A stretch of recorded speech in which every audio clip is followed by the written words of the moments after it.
The Utah Jazz are continuing to shock the world as they sit in the number 2 spot in the West, half game back of the Suns, at 8-3 with wins over the Nuggets, Pelicans, Grizzlies, Wolves, and Clippers. Bob, are the Jazz for real? I can't believe it. Yes, like they have to be. Right. It's wild.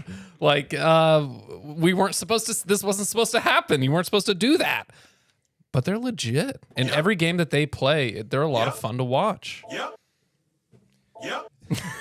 Yep. Thank you. Justin.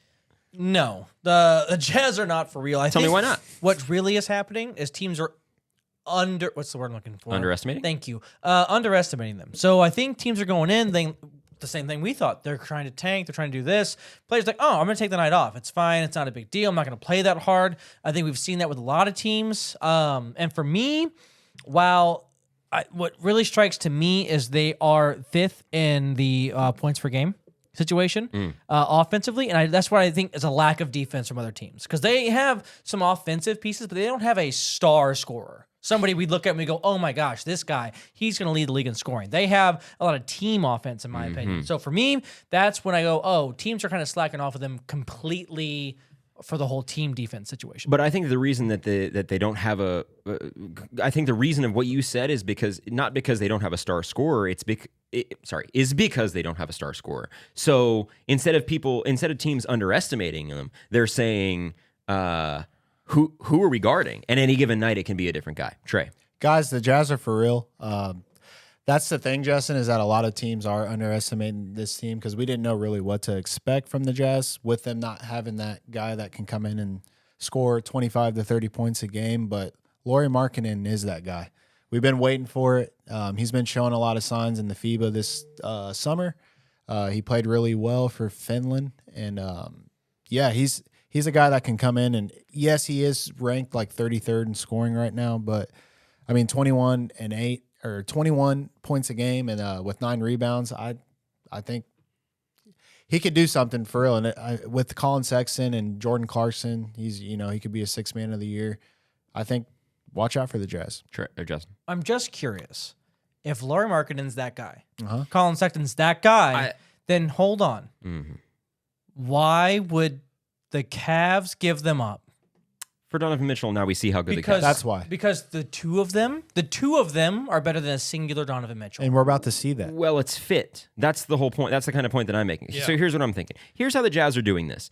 They're threes. They're second chance points and bench scoring. They're first in total threes made by nearly 20. They're top 5 in second chance points and top 5 in bench scoring. They don't have a singular star. Yes, Markkanen is performing well, but he's 33rd in points per game, and he's 14th. In total points. Okay. So he has had good performances, and I do think initially that you could have said teams were underestimating them when it was 4-1, but they're 8-2 now. Like, you're 10 games in, you got to look at teams seriously now. I don't think you can just brush past teams, especially out west. You want to know what I think is huge is having Mike Conley as your facilitator, as a point guard that's a veteran.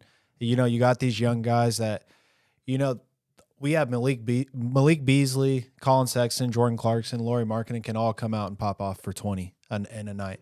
And if we have Mike Conley who's dishing that out to them, you don't know what can happen. And I feel like these players it's a good fit for all these players that can go out and kind of be them. Yeah. Well, I mean, my bigger point on the second chance points is, to me, that's the lack of effort from the other teams that don't care about the Jazz. Could be. So let's, you know what I mean? Like, I'm not going to try that hard. The Jazz are going to out-hustle. They're going to outwork. And I understand that they are trying very hard. They are vastly overachieving, because when we look back at the end of the year, we are not going to look at the Jazz as a playoff team. They will not be. I think they could make the play-in. I think they'll make the play-in. Sure. Yeah, they're not going to win a title, of course. Danny Ainge wants to make the play-in. No, he doesn't want to. Okay. Does he make a trade? Sure. But as a roster stands right now, and as the head coach of the Jazz have him playing right now, Mike Conley spoke on this the other day, and he says, I'm not going to yell at you. He's a player's coach. He's a young guy. He was a player in college. He's a guy that's a player's coach. Historically, first-year player coaches have a lot of success. This is a guy that's got his team playing to the best of their capability. You're right. They are overperforming. Are they going to win a title? No. God, no. Of course not. But you get to a point where you can't just stop.